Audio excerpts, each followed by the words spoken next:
Ayan, kung mapapansin nyo, nag nagbi-blink na yung thermostat ko dito sa ginawa kong incubator dati. Magpapalit ako ng thermostat. Ayan. Napanoorin nyo kung paano ko papalitan. Ayan, sira na yan. Yun.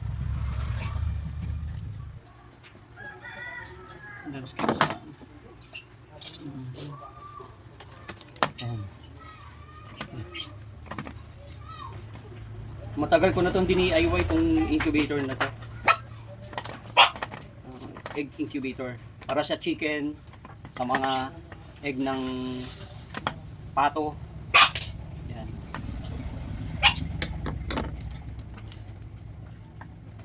Kaya pala hindi na nag-malfunction na yung ano. Sa hindi na ano ba 'yan? Yung kinuha yung wire. Yeah. So ito na yung ito na yung tinanggal kong luma. Ayan. Ito yung thermostat niya. Ito yung controller. So ito yung bumili ako ng bago. Sa Shopee ko lang ito nabili. Marami nang to. Siya nga pala marami na tong marami na napisang egg to. Ayan. Nasira lang after halos 2 taon. Ayan. Yan yung logo. Nilalagyan ko yan ng kusot. Ayan, tapos may ilaw. Mamaya pakita ko sa inyo kung paano gumana. Kakabit ko muna to. Ayan. Screw lang to dito. Ito yung thermostat niya. Ayan. May butas yan dito. Yung hulog lang.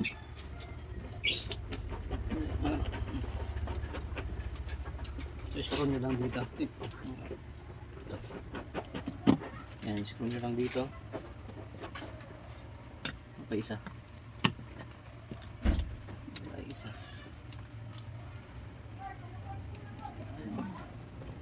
Yan, okay. Itong red tsaka black, ito yung power. Tapos ito yung sa thermostat at saka yung ilaw, tsaka yung fan. Hindi sa thermostat, sa fan at saka sa ilaw lang pala. Sorry. Ayan. Ito yung sa fan, may fan to May fan to dito. Ito yung fan. Ayan, ito. So yun yung fan. So dito ikakabit yan ikakabit lang to dito yung sa gitnang wire. Yun. Okay, yung pan ikakabit dito sa gitna. Tapos yung ilaw niya sa loob, ayun wala pa nakakabit. Ayun, may ikakabit na ilaw diyan. Ayun, nakita niyo sa ilalim 'yon. Yan, ikakabit yung ilaw diyan. Ito 'yon, dito rin 'yon kung saan nakakabit yung pan. Okay. Yan. AC naman to kaya hindi na kahit baliktad yung pagkakabit or importante magkahiwalay. Yan. Okay, nakabit na natin yung fan tsaka yung ilaw. Sa gitna yun yung may yellow. Yan. So ilagay na rin natin dito yung thermostat. Okay, tapos lalagyan natin ng power. So ito yung power. Ito yun. Yan. Ano lang to, box lang na lagayan niya ng damit. Ginawa ko lang na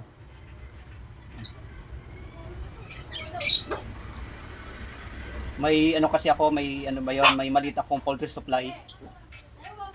Kaya naglagay ako nito sa tindahan ko ng ganito. So maraming nagpapapisa.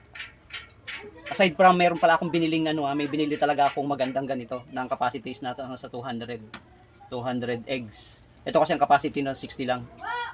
So 200 eggs. So, sobrang dami nang nagpapapisa. Kaya napalitan ko na mamaya babalutan ko na lang ng tape. Ngayon ipa-power on natin. Gamit mo diyan.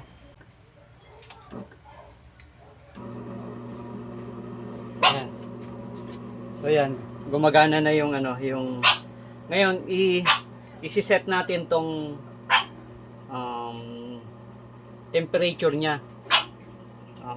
Yung low level tsaka maximum level na kung saan kapag na-reach na yung maximum temperature is pag na-detect nitong thermostat magsha-shut off siya. yung magsha-shut off yung ilaw. Kasi yung ilaw yung nagbibigay ng init eh. Kasi pag hindi nag-shut off yan, mamamatay yung ano yung mga sisiw sa loob ng egg. So, i-set ko muna yung maximum temperature na, tapos mamaya i-set ko na rin yung nakapag na-reach na yung level na yon, eh biglang sisindi ang ano kapag nag below ibig sabihin lumamig na yung ano yung loob doon sa sinet natin. Kapag na-reach na yon, eh biglang biglang iilaw uli at saka mag-on yung fan. Sabay yung ilaw at saka fan kasi sa isang connection lang natin linagay yun. So pag set nito, ididiin nyo lang to ng ano, ito yung up and down to eh, up and down. Okay, pag sa low level or sa maximum level ng temperature, i-hold nyo sa kanan, hold nyo lang ng 3 seconds. Ayan. Pag nag-blink, ibig sabihin, pwede na kayong mag ano. Ayan, isi-set ko ng 38. Dito pala, sorry. Ayan, isi-set ko ng 38. O kaya 37.8, mga ganon. O, i-38 na lang. 38. So, ibig sabihin, kapag na-reach niya tong 38 degrees, mamamatay yung fan at saka yung ayan, hintayin nyo lang. Okay. So, naset na natin yung maximum level. Ngayon naman yung low level naman. Dito sa kaliwa naman. Sa kaliwa naman. Hold mo uli. Ayan. Okay. So, 25. Hold uli. Mabilis kasi yan. Ayan. Kailangan mabilis ka pumindot. Isi-set ko ng 35.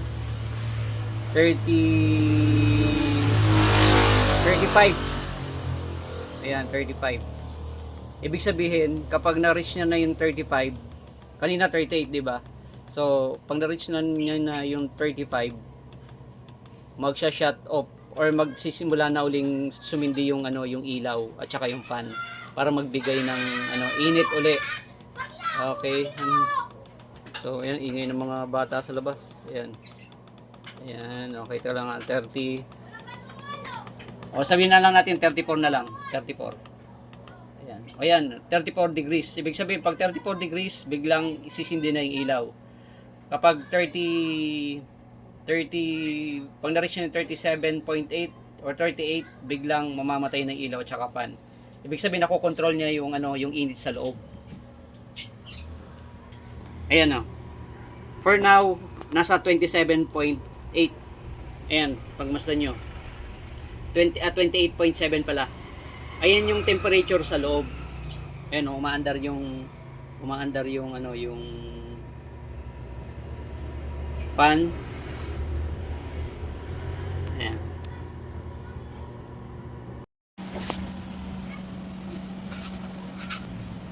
Ayan, tumataas na yung temperature.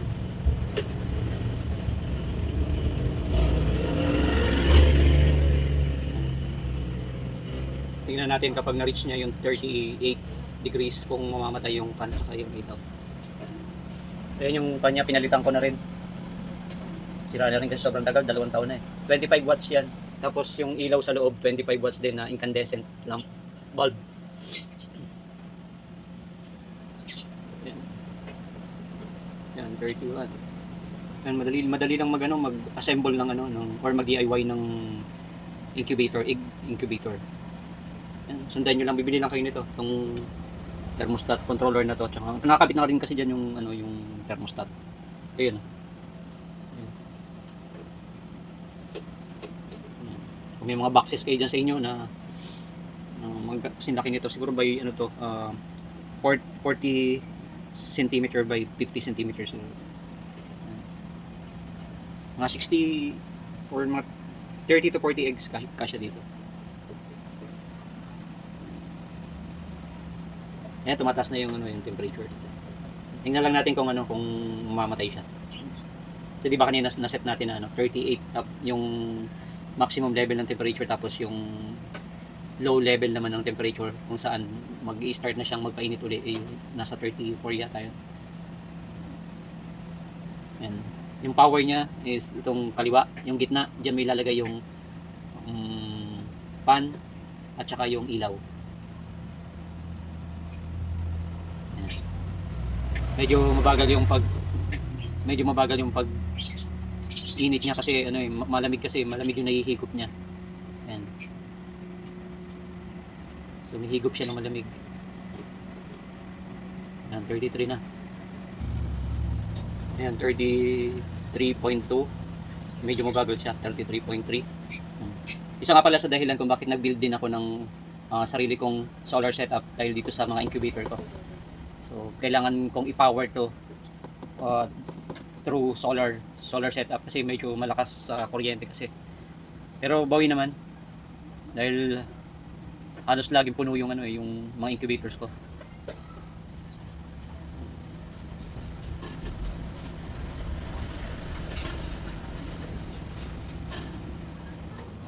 So, ito yung lumang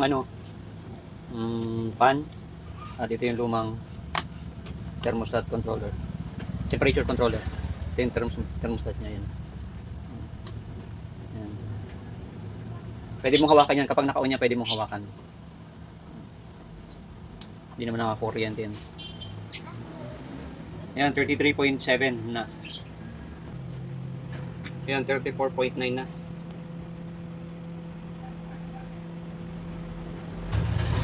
Ayan, 35.8 na. Ayan, 36.7 na. Ayan, 37.3 na.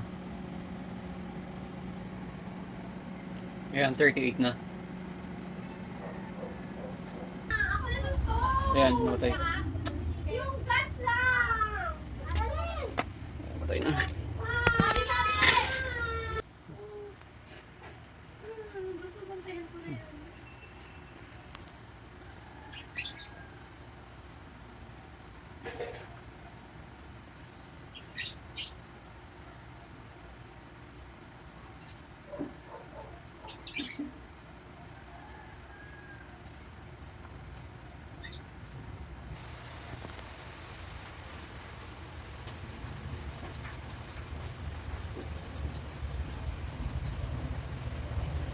Kaya nagda-drop na ang temperature. Pag nag-34 yan, biglang mag-on. Kanina nag-shut off at 38 degrees.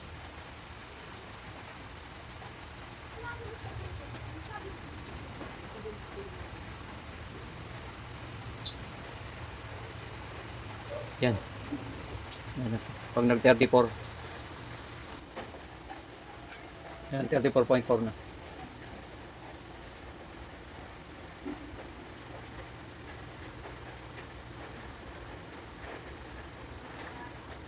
$34.3.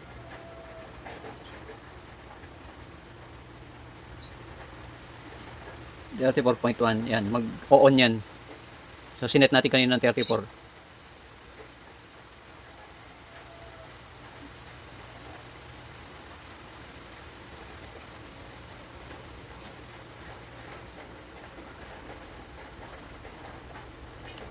Yan.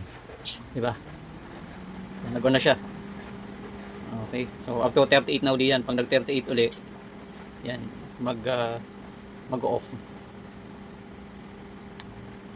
Okay?